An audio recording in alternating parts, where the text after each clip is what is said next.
My name is Iris Calloway. I'm 28 years old. 3 weeks ago, my mother handed me a garment bag from the back of her closet and said, "Wear the suit your sister left behind. You don't deserve brand new things."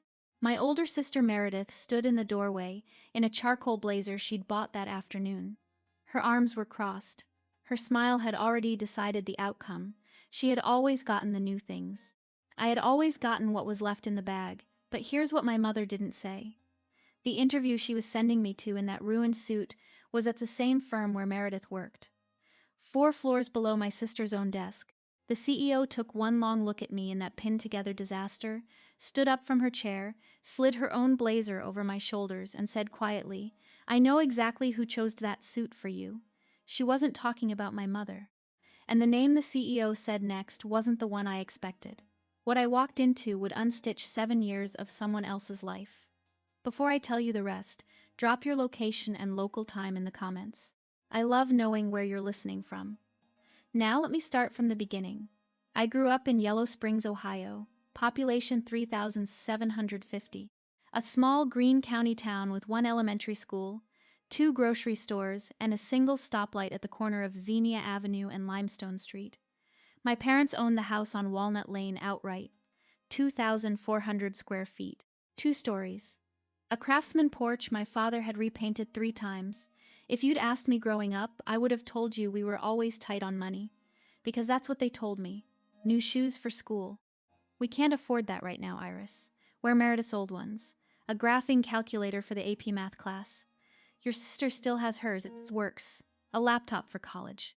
They handed me Meredith's old MacBook, the one she'd already replaced with a brand new one they bought her freshman year at Ohio State. Meredith went to OHU. They paid the in-state tuition, room and board, the meal plan, the parking pass. About $126,000 over 4 years. I went to Columbus State Community College. 2 years. Visual communication design. 3.8 GPA.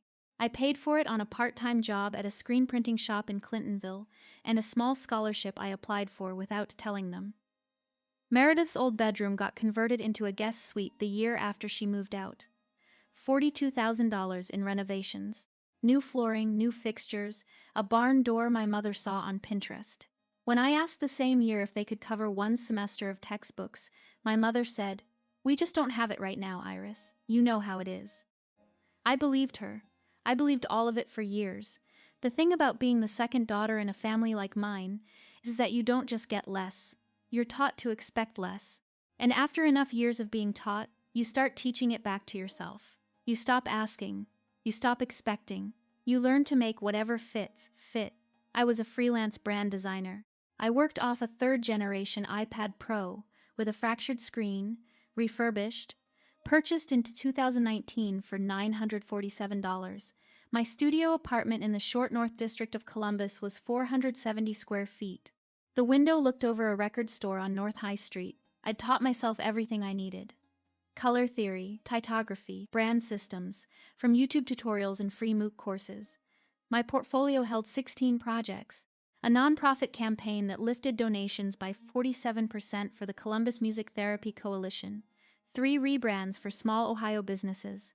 I knew my work was good, but every time I thought about applying for a real position, I'd hear Meredith's voice in my head. "You're talented, Iris, but you don't have the temperament for full-time. That's just being honest." She said that to me at Thanksgiving 2 years ago, across our parents' dining table, the cranberry sauce between us like a small red moat. My mother had nodded. My father had reached for the roles, so I stayed freelance. I stayed small. I stayed exactly where they'd taught me to fit, until I saw the listing 5 weeks ago. Brand designer, visual identity team, Westbrook Brand Lab, one of the most respected design houses in the Midwest. Their offices took up the top 6 floors of the Lazarus building at 89 East Long Street, downtown Columbus. The role description read like someone had photographed my portfolio and pasted it into a job ad. I stared at the screen for 90 minutes before I hit submit. 4 days later, the interview confirmation landed. I should have been excited.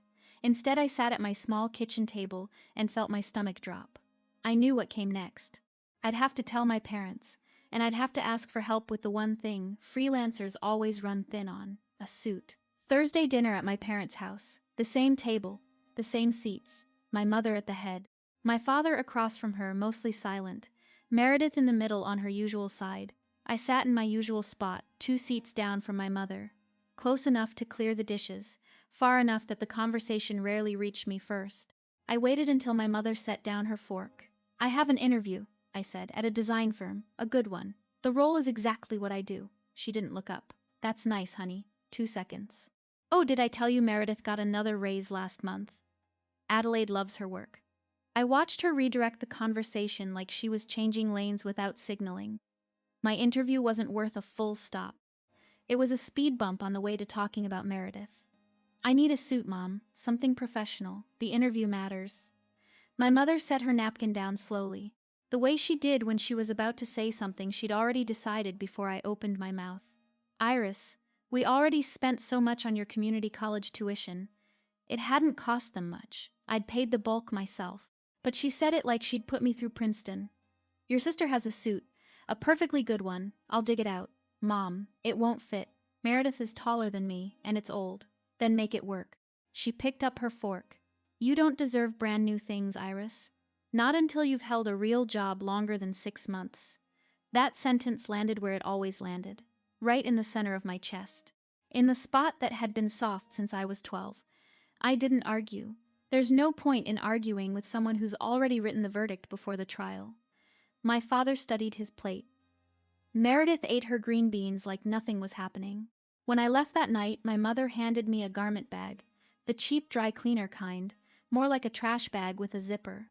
Inside was a charcoal suit that smelled like the back of a closet, 2 sizes too large, shoulder pads from another decade, a loose button on the left cuff. I drove back to Columbus with it folded on the passenger seat.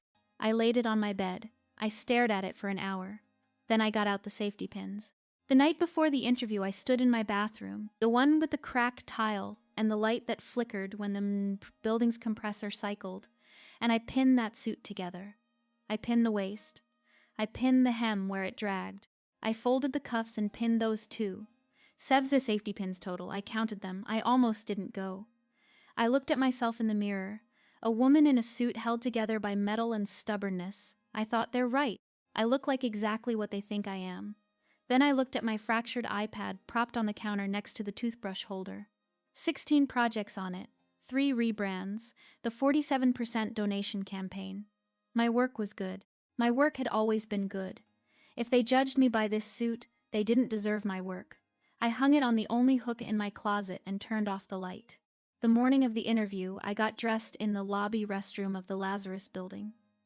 I'd taken the bus from Short North. The suit was too bulky to wear on public transit without people staring, so I'd carried it folded in the garment bag and changed in a stall. Standing in front of the restroom mirror, I pulled the jacket straight and checked the pins. That's when I noticed it. Inside the collar, stitched in faded thread, were 2 initials, MC, not Meredith Calloway. Meredith's initials would have been the same letters, but I had never actually looked at this suit's collar before. I'd assumed. The cut of the shoulders was 1990. The fabric was a wool blend they hadn't woven in 20 years. The interior label said Macy's, 2004. Meredith had been 12 in 2004. This wasn't Meredith's suit. It was my mother's, Margaret Calloway, MC. My mother had told me to wear my sister's old suit. That was the first lie I could prove. There would be many more. I adjusted the pins. I walked into the lobby. I pressed the elevator button for the 5th floor. The receptionist smiled at me the way people smile at someone they feel sorry for. I smiled back. I didn't need her pity. I needed 20 minutes in a room with whoever was hiring. The interview panel was 3 people, 2 mid-level managers flanking the center chair. In the center sat a woman in her late 50s, silver-streaked hair pulled back in a low knot, reading glasses on a thin gold chain around her neck. Adelaide Westbrook, CEO and founder of Westbrook Brand Lab. She looked up when I walked in, and her eyes did something I didn't expect. She didn't look at my face first. She looked at my shoulders. At the way the suit hung 2 inches past my actual frame, at the safety pin catching the overhead light near my left cuff. Then she looked at my face, and her expression shifted, not to pity, to something sharper. Recognition. Almost as if she were comparing what she was seeing in front of her to something she'd already been told. She glanced down at a tablet on the table. She tapped it once. She looked back at me. Then she stood up. She walked around the table. She took off her own blazer, navy, fitted, expensive, and held it out to me. "Wear this," she said, "and sit down." I took it. I put it on. It fit. The interview lasted 45 minutes. They asked me about my portfolio, my process, my approach to brand identity for nonprofit clients. I walked them through the Music Therapy Coalition campaign, the 3 rebrands, the way I treated white space as a deliberate choice, not the absence of one. I answered everything. I was good. I knew I was good. At the end, the 2 managers stood and left. Adelaide stayed. She gestured to the chair across from her. I sat back down. The blazers was still over my shoulders. She looked at me across the table. Then she said it, very quietly, the kind of quiet that travels further than a shout. "I know exactly who chose that suit for you." I assumed she meant my mother. I assumed she'd looked at a young woman in an ill-fitting suit and understood the kind of household that produces that picture. But there was something in the way she said who. Singular, specific. Not who in the abstract sense, like a description of the type of woman who might do this, who as if she knew a name. I didn't ask. I shook her hand. I left. I wore her blazer out of the building because she told me to keep it until I came back. I walked 4 blocks to the bus stop in a CEO's blazer and my mother's 20-year-old suit. I didn't know yet that I had just stepped into the middle of my sister's long, careful lie. Meredith called that evening. I'd just hung Adelaide Westbrook's blazer on the hook next to the pinned suit. My phone buzzed on the kitchen counter. "Meredith." "Hey." Her voice was bright, higher than usual. "How'd it go?" "It went well, I think. It felt good." "Where was it again?" She'd already asked me this 2 weeks ago, when I first told her I had an interview. I'd told her then. Now she was asking again, in a casual tone that had a small wire running through it. "Westbrook Brand Lab," I said. 2 seconds of silence. Not 1, not 3. Exactly 2. The length of time it takes someone to absorb something they already knew but needed to hear confirmed. "Oh, cool." Her voice softened. "Good luck." She hung up. I set my phone down. I stood in my kitchen with the blazer behind me and the suit beside it. Something felt off. I couldn't name it yet. It was a low frequency, like a piece of music playing 4 rooms away. You can't make out the song, but you know it's there. That night I dreamed I was sewing on a button, and every time I tightened the thread, a new button popped off somewhere else. I woke up at 6:14 in the morning and stared at the ceiling. I had the feeling that the suit was not the only thing in my life that had been altered by someone else's hands. I did not yet know how true that was. 4 days later, I was sitting in Stauf's Coffee Roasters in Grandview Heights, working on a rebrand pitch deck for a Cincinnati pediatric dentistry group, when someone said my name from behind me. Iris Calloway. I turned. Quinn Ashford. We'd overlapped at Columbus State in the design program. She'd gone full-time at an agency a year before I went freelance. We weren't close, but we were friendly. The kind of friendly where you'd stop and catch up for 10 minutes if you ran into each other. She sat down. She wore a cropped denim jacket and small gold hoop earrings, the kind of detail that telegraphs a creative class income. We caught up. She asked about freelance. I asked about her job. "Still at Westbrook?" "Brand designer," she said. 4 years now. My coffee cup stopped halfway to my mouth. "Westbrook Brand Lab." "Yeah." She tilted her head. "You know your sister works there, right?" The cafe got very quiet. Not literally. The espresso grinder was still running. Someone's baby was complaining about something in a high chair across the room. But inside my head, every other sound shut off. "What?" "Meredith. She's on the 4th floor. Senior brand strategist, been there about 5 years. Quinn said it casually, as if it were common knowledge, as if everyone knew, everyone except me. Meredith had never told me the name of her firm. Every time I'd asked over the years, she'd said, "It's a creative agency, you wouldn't know it." Or, "Just a brand shop downtown." I'd stopped asking, because I assumed she didn't want me comparing my freelance work to her corporate trajectory. But she worked at Westbrook, 4 floors above the room where I'd interviewed. "What floor?" "4th, strategy team." I set my coffee down. I thought about Meredith's phone call. Where was it again? She'd already known. She'd known before I walked in. I thanked Quinn. I told her it was good to see her. I meant it. She'd just given me something without knowing what it was. I left Stauf's. I sat in my car in the parking lot. I pulled out my phone. I typed Meredith Calloway Westbrook Brand Lab into the search bar. The Westbrook site had a clean team page, professional headshots, short bios. I scrolled until I found her, Meredith Calloway. Senior brand strategist. The headshot was polished, studio lighting, the kind of photo that says I belong here. Below it, a bio paragraph. I read the summary line first, overcame significant family hardship to launch a career in strategic creative. I read it again. Family hardship. Meredith lived in a paid-off 2-bedroom condo in German Village. She drove a car our parents had co-signed. She'd gone to Ohio State on their dime. She had never, not once, gone without. I clicked the full bio. I read it slowly. Growing up in a household where money was always tight, I learned early that creativity was my only way out. I put myself through Columbus State Community College on a part-time job at a screen printing shop. I wore hand-me-downs and shared a bedroom with my sister until I was 18. Design wasn't a career choice, it was survival. I stopped breathing. Columbus State, that was me. I went to Columbus State. Screen printing shop, that was me. I worked at Buckeye Print and Sign in Clintonville for 2.5 years. Hand-me-downs, that was me. I wore Meredith's old clothes. Meredith always had something new in the closet, shared a bedroom. That was technically true until I was 10. And Meredith was 14, when our parents gave Meredith her own room and I stayed in the smaller one. The detail had been a fact about us. Now it was a detail in her career story. Every single line in that bio was my life, not hers, mine.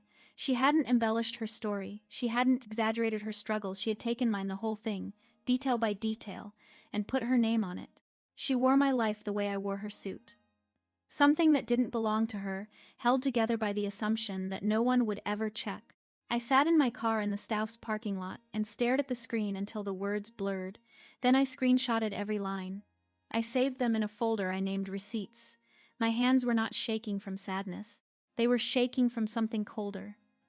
I looked at my fractured iPad on the passenger seat, the same iPad where I'd built every project in my portfolio. The same iPad where I'd taught myself everything she now claimed she'd lived through. She'd stolen my biography, and she'd used it to build a career 4 floors above the room where she'd tried to make sure I'd fail.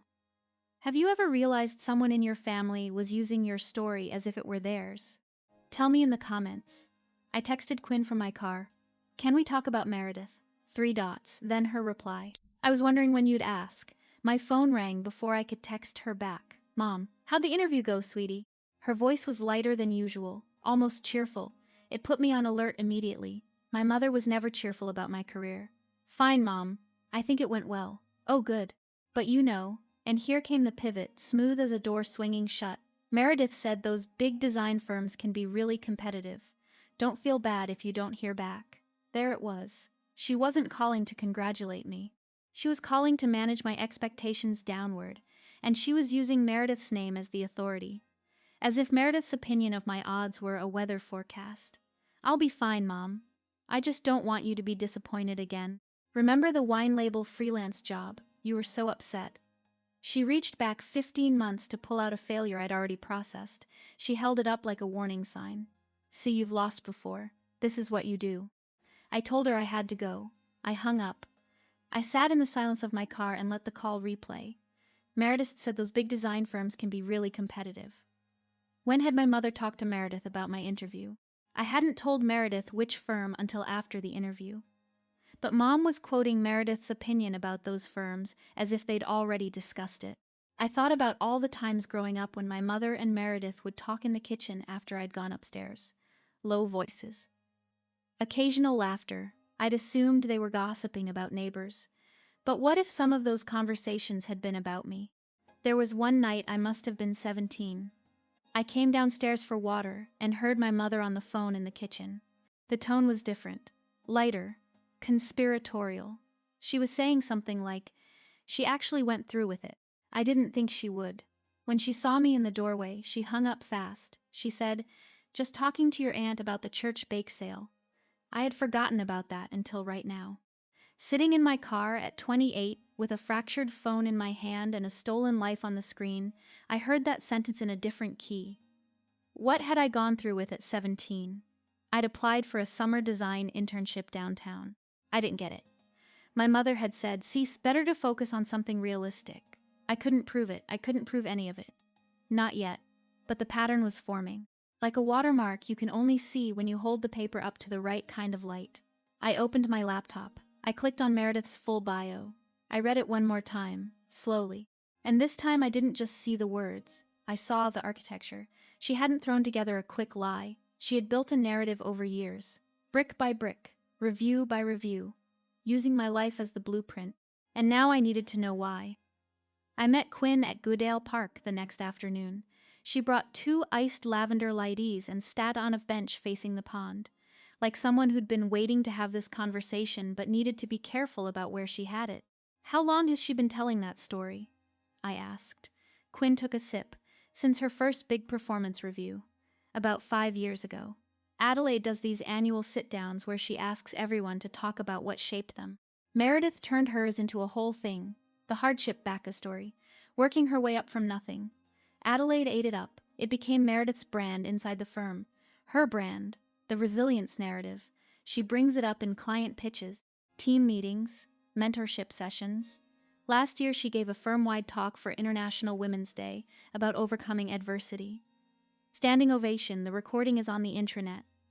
Quinn paused, but some of the details never made sense to me. Like what? She told everyone she put herself through community college. But I've heard her mention spring break in Cabo, twice.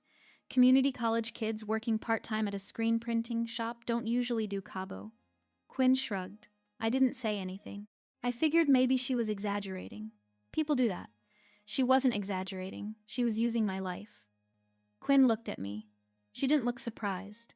She looked like someone who had suspected something for a long time and just had it confirmed. There's something else, she said. Last week, right after your interview, Meredith went straight to Adelaide's office, closed the door, stayed 22 minutes. She never does that. She usually catches Adelaide in the hallway or sends a Slack message. But that day she went in and shut the door. I turned that over. Meredith going to Adelaide right after my interview. The interview where Adelaide had looked at me in that pinned-together suit and said, I know exactly who chose that suit for you, as if she already knew a name. There's one more thing. Quinn looked at me carefully. About 8 years ago, before Meredith ever started at Westbrook, she applied to the Wexner Center Emerging Designer Mentorship Program. It was a big deal in Columbus back then. Imogen Brennan, who's now our HR director, was on the selection panel. Imogen rejected her. Imogen wrote the rejection feedback. Adelaide showed me a copy years later as an example of clear writing. The feedback said something like, the applicant's narrative of struggle is technically present but emotionally underdeveloped. We need stories with grit. Meredith was 24. She told me once, after a 3rd glass of Pinot, that the rejection was the worst night of her life. She said somebody else had a better story to tell, so she went and found one. The afternoon was so still I could hear the fountain 40 feet away. Meredith hadn't just lied. She'd been told once that her own life wasn't enough, and she'd taken mine to fix it. Do you think Adelaide would talk to me? I asked. Quinn set her latte down. She's already asked Imogen about you. The email came 2 days later. From Adelaide Westbrook Executive Assistant. Sent to my personal address, not through the hiring portal. Miss Calloway. Ms. Westbrook would like to meet with you at your earliest convenience. This is not regarding your application. Please reply with your availability. Not regarding my application. About something else. I replied within the hour. We set it for the next day. 12:30. I walked into Westbrook Brand Lab for the second time. This time through the main entrance, the receptionist recognized me. She didn't smile the same way. Adelaide's office was on the 4th floor, corner unit, glass walls. The blinds were half drawn. She was standing when I walked in. I later realized that was deliberate. She didn't want to be sitting behind a desk, like a judge. She wanted this to be a conversation. Sit down, Iris. I sat. On the desk between us, partially visible beneath a legal pad, was a manila folder. I could see a tab label, Calloway M. She didn't reach for it, not yet. Tell me about your family. There was no warmth in the question. It wasn't small talk, it was a deposition. So I told her about the hand-me-downs, about Columbus State, about the screen printing job, about the fractured iPad, about the 7 safety pins. I told her about the suit, about the initials stitched inside the collar, MC, not Meredith's, my mother's. Adelaide listened without interrupting. When I finished, she took off her reading glasses and set them on the desk. Your sister, she said, told me a very different version. I waited.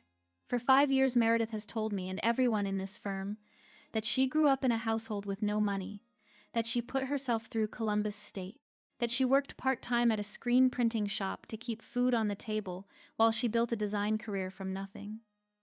Adelaide's voice was controlled, but there was something underneath it. Not anger, betrayal. I gave her a raise based on that story. I featured her in our spring newsletter. I held her up as an example of what this firm values. She picked up the folder. She opened it. When you walked into that interview room, in a suit held together with safety pins, I recognized the story. But I recognized the wrong version. The person sitting in front of me looked like the person Meredith had described being. And the Meredith I've worked with for 5 years looks nothing like that. She set the folder down. That's why I gave you my blazer. Because I was starting to understand that the story I'd been told for 5 years might not belong to the person who'd been telling it.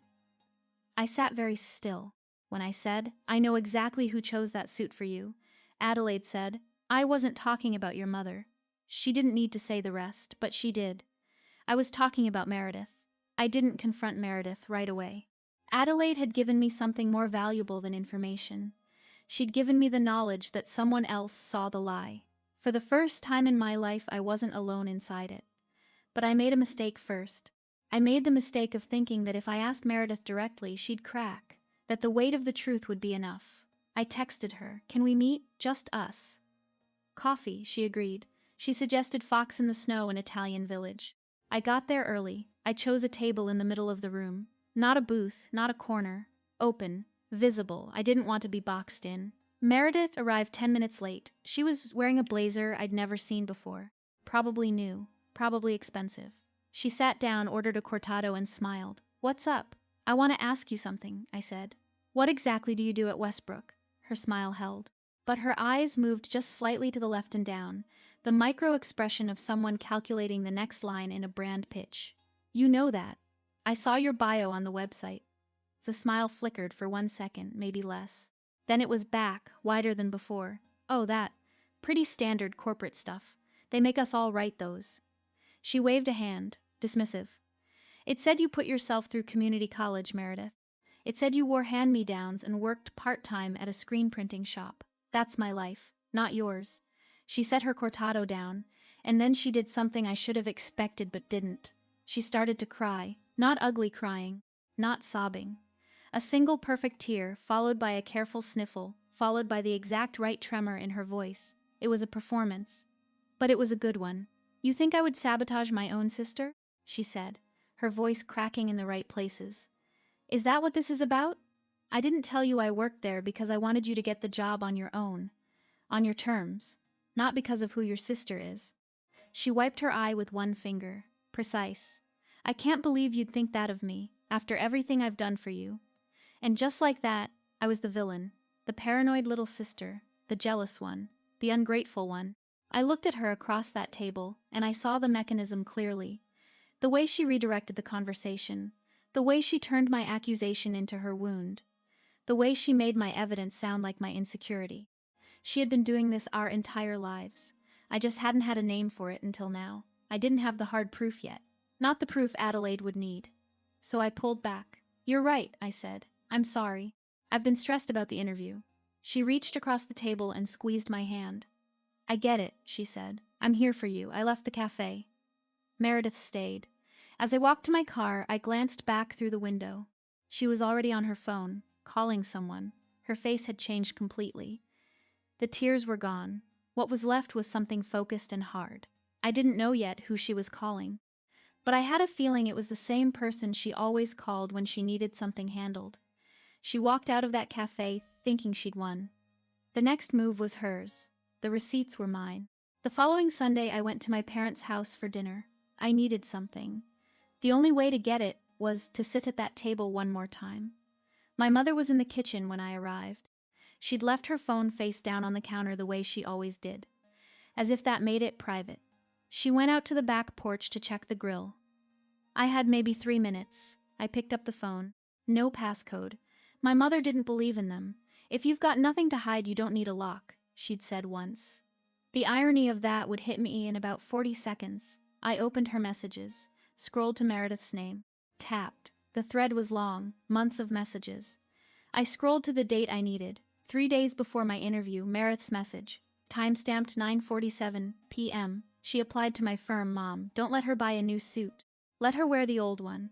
She'll bomb the interview and stop dreaming. Trust me. I read it twice. Then a third time. She'll bomb the interview and stop dreaming. Trust me. Below it, my mother's reply. Okay, I'll handle it. But that wasn't all. I scrolled further up the thread. 2 weeks before the interview, Meredith had sent another message. She's been talking about applying to agencies. Keep telling her freelance is more her speed. She listens to you more than she thinks. And Mom's reply. Already on it.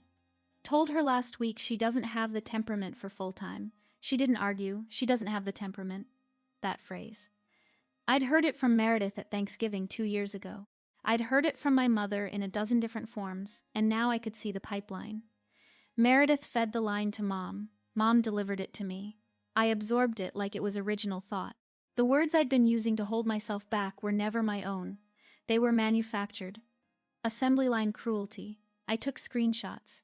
8 of them total, because my hands were shaking and the first 2 came out blurry. I put the phone back face down, exactly where it had been. My mother came back inside. Dinner's almost ready, she said. Set the table.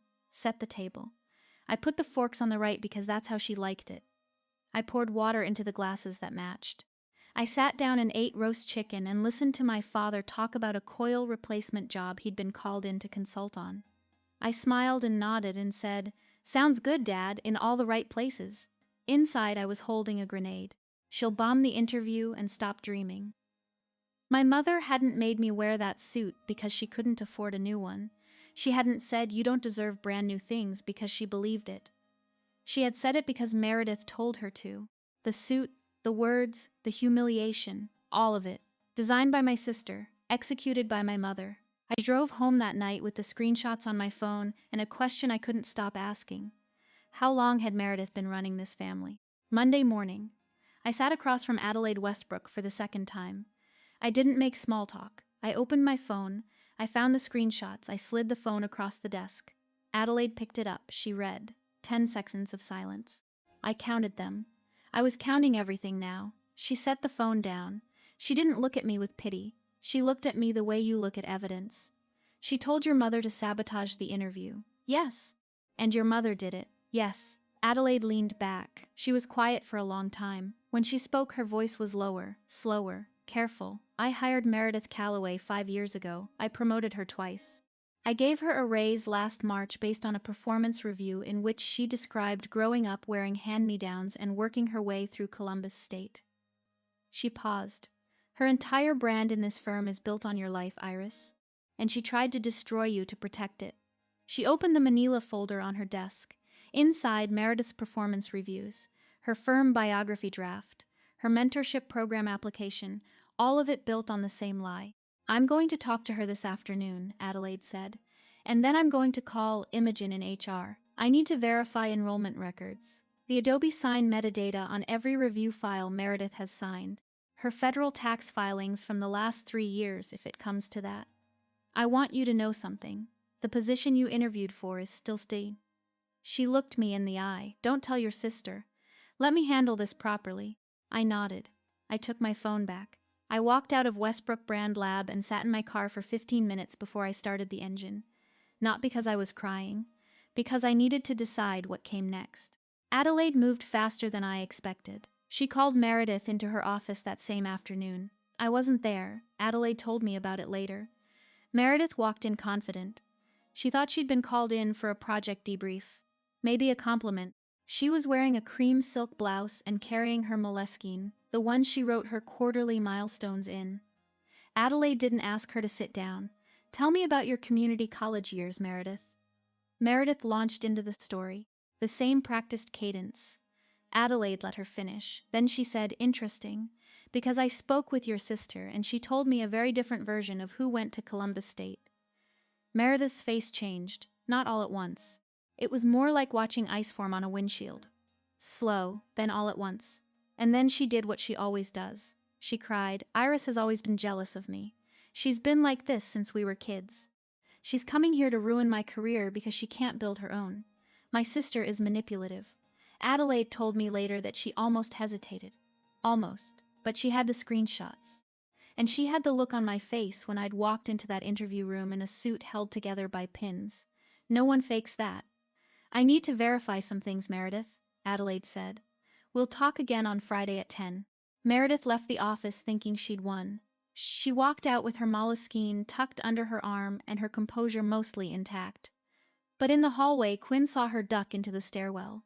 Quinn heard her whisper, "They're going to believe Iris. We need to get our stories straight." A pause, then. "Mom, still calling the same number, still using the same weapon. Now you know what I had." What do you think Meredith was telling Mom that morning? Drop your guess below. Adelaide didn't leave it to feelings. She verified everything before Friday. She called the registrar at Columbus State. No enrollment record for Meredith Calloway. A complete record for Iris Calloway, 2 years. 3.8 GPA. Graduated. She pulled Meredith's original hiring materials. Meredith had listed a 4-year degree from the University of Cincinnati. No mention of community college. The Columbus State story didn't appear until her first performance review 6 months after she was hired. Imogen Brennan in HR ran an Adobe metadata audit on every performance review file Meredith had signed. She also ran Meredith's name through the firm's standard tax credentialing audit. What Imogen found would be projected on a conference room wall on Friday morning. I would not see it until then. Adelaide sent me an email Wednesday night, one line, Friday, 10 a.m., Conference Room B, 5th floor, bring everything. Conference Room B had glass walls. I mention that because it matters. Everyone in the open design bullpen on the 5th floor could see in. They could see who walked in. They could see who walked out. I arrived at 9:50. Adelaide was already there. So was Imogen Brennan, the HR director, with a legal pad and a ballpoint pen. She kept clicking it. Quinn sat in the corner, not as a participant, but as a witness. Adelaide had asked her to be there. At 9:58, Meredith walked in. She was dressed for a performance review, not a reckoning. Black pantsuit, gold earrings, the moleskine notebook she carried everywhere. She smiled at Adelaide. She smiled at Imogen. She glanced at me, and her smile tightened just slightly, like a rubber band stretched one notch too far. "Have a seat," Adelaide said. Meredith sat across from me. She set her notebook on the table and folded her hands on top of it. Composed, controlled. Adelaide opened. "Meredith, I've called this meeting to clarify some inconsistencies that have come to my attention." Meredith nodded, professional, unfazed. "I'd like to hear from you first," Adelaide said, "in your own words." And Meredith, right on cue, delivered her closing argument before anyone had presented the case. "My sister has always struggled with comparison," she said, her voice measured and sad. "She didn't get the same opportunities I did, and I think that's been hard for her. I love Iris, but she has a pattern of," she paused, choosing her words like a surgeon choosing a scalpel, reinterpreting situations to match how she feels. She applied here without telling me. And now she's trying to use our family dynamics to get something she hasn't earned. She looked at me, one tear, right on time, perfect trajectory down her left cheek. "I built my career here from nothing," she said, "and it hurts that she's trying to take that from me." The room was quiet. Imogen wrote something down. Adelaide opened the folder. "Meredith, your firm bio states that you attended Columbus State Community College while supporting your family." She pulled out a single sheet of paper, a printed verification from the Columbus State Registrar. She set it on the table. "There is no enrollment record for Meredith Calloway, not in any program, not in any semester. There is, however, a complete enrollment record for Iris Calloway. 2 years, visual communication design, 3.8 GPA. She let that sit for 3 seconds. Meredith didn't look at the paper. She looked at the wall behind Adelaide's head. "Records get mixed up all the time," she said. Her voice was still steady, but the pitch had shifted half a note higher. "I might have used a different last name for a semester. I was going through some personal things." Imogen looked up from her legal pad. "Which name?" Silence. 3 seconds. 4, 5. Meredith opened her mouth, closed it, opened it again. "I'd have to check my records." Imogen wrote something down. The pen click was the loudest sound in the room. Adelaide pulled a second set of pages from the folder. "These are the Adobe Sign metadata logs for your performance review files. 2019 through 2023. Every file was created on your personal MacBook between 2 and 4 a.m. on the night before your annual review. Signed within 90 seconds of upload. No revision history, no collaboration layer. She looked up. Iris's freelance files, by comparison, show 43 revision events, each in weeks of version layers. Hers look like the files of someone living a creative life. Yours look like the files of someone writing a script. Meredith's hands were on top of her moleskine. They had become very still. Adelaide pulled a third document. This is your performance review from 2 years ago. During your annual conversation with me, you described growing up in a household where you wore hand-me-downs and worked part-time after school to pay for art supplies. You said you shared a room with your sister until you were 18. You said design was, and I'm quoting you directly, not a career choice, but a survival tool. She looked up. Iris, is that your experience? I didn't raise my voice. I didn't lean forward. Yes, I said, word for word. I felt Meredith's jaw tighten from across the table. I didn't look at her. I didn't need to. Quinn cleared her throat. Everyone turned. I've worked with Meredith for 3 years, she said. Her voice was calm, but her hands were pressed flat against her thighs. She told me the same story at a team dinner about a year ago. I remember because she described her sister as the one who had it easy. She said her sister got everything handed to her while Meredith struggled. Quinn looked at me. That's not what I see. Imogen wrote. Adelaide reached into the folder. And then there is this. She connected her laptop to the conference room screen. The display flickered on. My screenshots. Meredith's text to our mother. Full resolution, every word visible to everyone in the room. She applied to my firm, Mom. Don't let her buy a new suit. Let her wear the old one. She'll bomb the interview and stop dreaming. Trust me. Adelaide read it aloud, slowly, every word given its full weight. Then she reached for the conference phone in the center of the table. She dialed a number. Speaker on. It rang twice, my mother answered. Hello, Mrs. Calloway. This is Adelaide Westbrook. I'm the CEO of Westbrook Brand Lab, where your daughter Meredith works. I'm calling to verify something. Did Meredith send you a text message 3 weeks ago asking you to prevent Iris from buying a new suit for her interview? Silence. I could hear my mother breathing through the speaker. Shallow. Fast. The sound of someone realizing the walls have ears. Mrs. Calloway. Yes, my mother said quietly, like the word cost her something. Yes, she did. The conference room phone seemed to amplify the silence that followed. The conference room door opened. We all turned. A woman in her late 70s walked in, silver hair pinned up, gray cashmere cardigan, a leather portfolio under one arm. She set it on the table without speaking, with the careful, weighted movement of someone whose presence used to fill rooms. I asked Cordelia to come this morning, Adelaide said. Cordelia Caldwell. She founded Westbrook Brand Lab in 1987. She retired in 2008, but she still chairs our credentialing committee in an emeritus capacity. Cordelia looked at Imogen. Imogen nodded. Cordelia opened the portfolio. 2 documents, she said. Her voice was low and clear, the kind that doesn't need to be raised. First, a notarized affidavit, sworn this past Friday morning at 10:47 in Worthington. It attests that the Adobe signed signatures on Ms. Calloway's performance review files are inconsistent with the timestamps she has claimed. Signed by Imogen, by myself, and by our outside auditor. She set it on the table. Second, the original founder charter of Westbrook Brand Lab, signed March 14, 1987. Clause 4.2. No fabricated credentials, professional histories, or biographical claims may be presented in the firm's representations to clients, employees, or the public. This is not a workplace policy. It is an ongoing condition of employment that runs with the founding. Cordelia placed the charter beside the affidavit. She looked at Meredith for a long moment. I built this house brick by brick, Miss Calloway. I will not let it become a museum of borrowed lives. The room had become very quiet. Meredith stood up. The chair shot backward across the conference room floor with a scraping sound that everyone in the open office heard through the glass. This is insane. Her voice cracked, not the controlled crack from the cafe, not the precision tears from 10 minutes ago. This was real. She went through Mom's phone. That's a violation of privacy. She was looking for a foothold, finding none. You're all believing her. She pointed at me. Her hand was shaking. She's the one who she came here to. She looked around the room. Imogen was writing without looking up. Quinn was staring at the table. Cordelia stood without moving. Adelaide was watching Meredith with an expression I can only describe as clinical disappointment. Nobody met her eyes. Nobody spoke. The only sound was Imogen's pen and the still open the line where my mother had gone silent. I stood up. I didn't raise my voice. I didn't cry. I spoke the way you speak when you've rehearsed something in the shower for 3 days, and it still doesn't feel like enough. So you say the truth and let it stand on its own.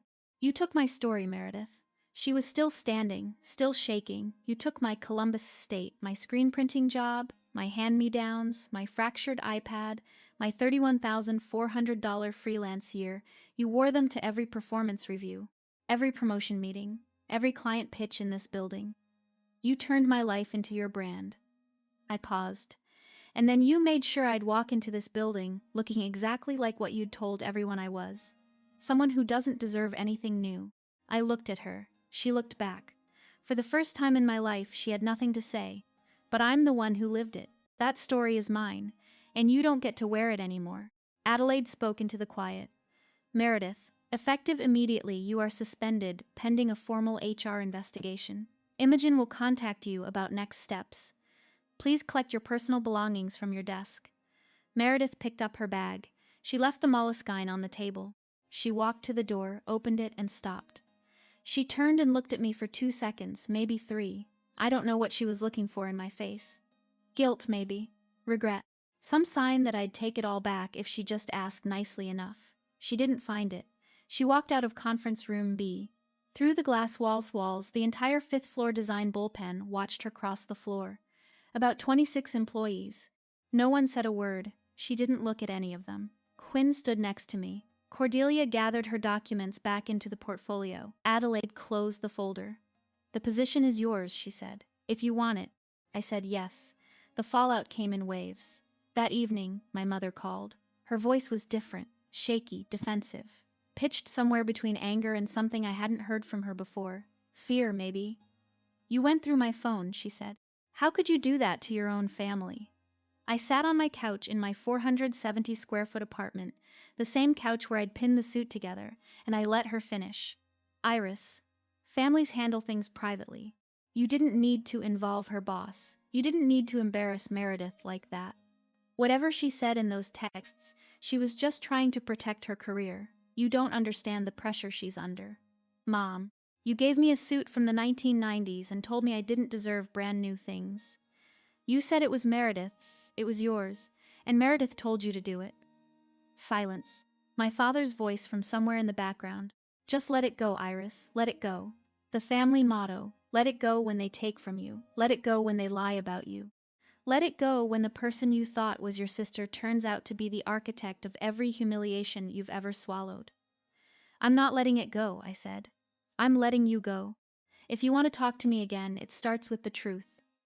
Not Meredith's version. Not the version where I'm the problem, the real one. And until you're ready for that, I don't have anything else to say. I hung up. I set the phone face down on the couch, the same way my mother always set hers. The irony wasn't lost on me. I didn't cry. I sat there and breathed and looked at the blazer hanging on the hook by the door. Adelaide's blazer. Still the only professional thing in my closet that had ever been offered to me without conditions.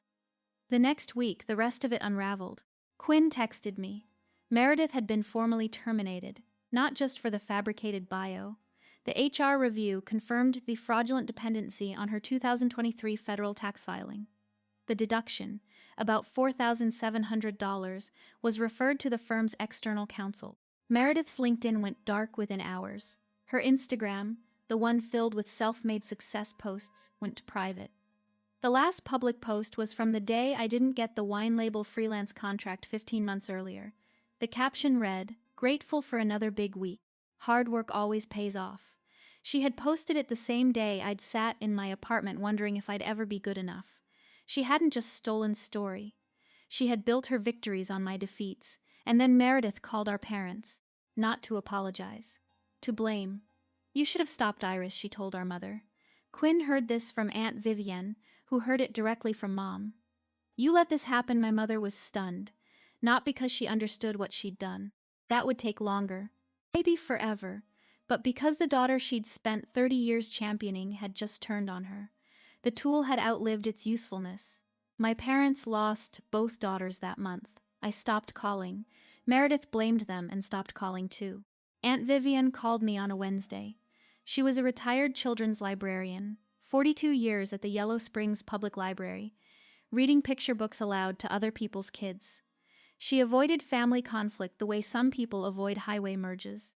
But that Wednesday she called. I should have said something years ago, sweetheart. Her voice was small. I heard Meredith on the phone with your mother about a year ago. She said, "Don't let Iris apply anywhere serious. She'll mess it up anyway."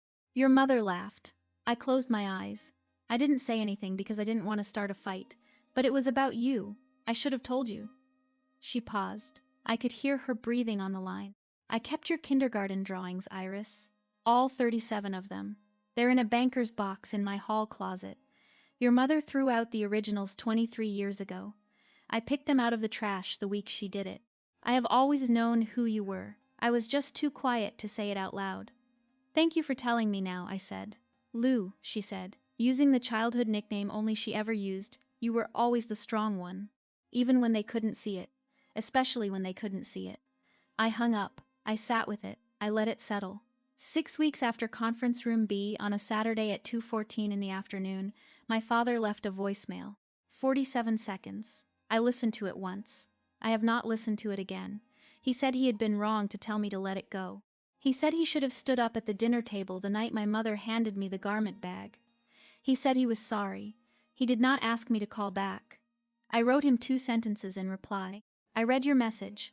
I'm not ready to talk yet, but I will tell you when I am. I haven't told him yet. My first day at Westbrook Brand Lab was a Monday. I wore a blazer I'd bought myself. Dark gray, fitted, no pins. I'd picked it out at a consignment shop on Indianola Avenue, not because I couldn't afford new, but because I wanted to choose it. The choosing mattered more than the price tag. Quinn met me in the lobby with a coffee. Welcome to the actual team. We took the elevator to the 5th floor. Meredith's old 4th floor desk had been cleared out. The motivational quote she'd tacked to the partition, the one that said built not given, was gone. Adelaide came by around 10. She didn't say anything big, she just nodded the way she had when she'd handed me the blazer that first morning. Good to have you here. I set up my firm-issued laptop. I placed my fractured iPad next to it. I didn't throw the iPad away. Every project I'd ever built was on that screen. The cracks were part of the record. That evening I went home to my apartment in Short North. I hung the new blazer on the hook by the door, the same hook that had held the pinned suit, and then Adelaide's borrowed blazer. 2 blazers now. One given to me by a woman who saw the truth. One bought with money I had earned. I stood in front of the bathroom mirror, same cracked tile, same flickering light, but the woman looking back was different. Not because she'd gotten a job, or confronted her sister, or watched her mother go silent on a speakerphone. Those things had happened. They had mattered. But they weren't the change. The change was simpler than that. The change was that I could look at my own reflection and not hear Meredith's voice translating it for me, not hear my mother measuring it against her older sister, not hear anyone telling me what the image in the mirror deserved. For the first time, the mirror was mine. Just mine. If you're listening to this and someone in your family has been telling your story as if it were theirs, you are not crazy. You are not jealous. You see the truth. And you deserve to own it. They gave me a suit that didn't fit and told me it was all I deserved. But the suit was never the problem. The problem was a family that needed me to stay small so one of them could feel big. I don't wear hand-me-downs anymore. Not the clothes, not the story. This one is mine.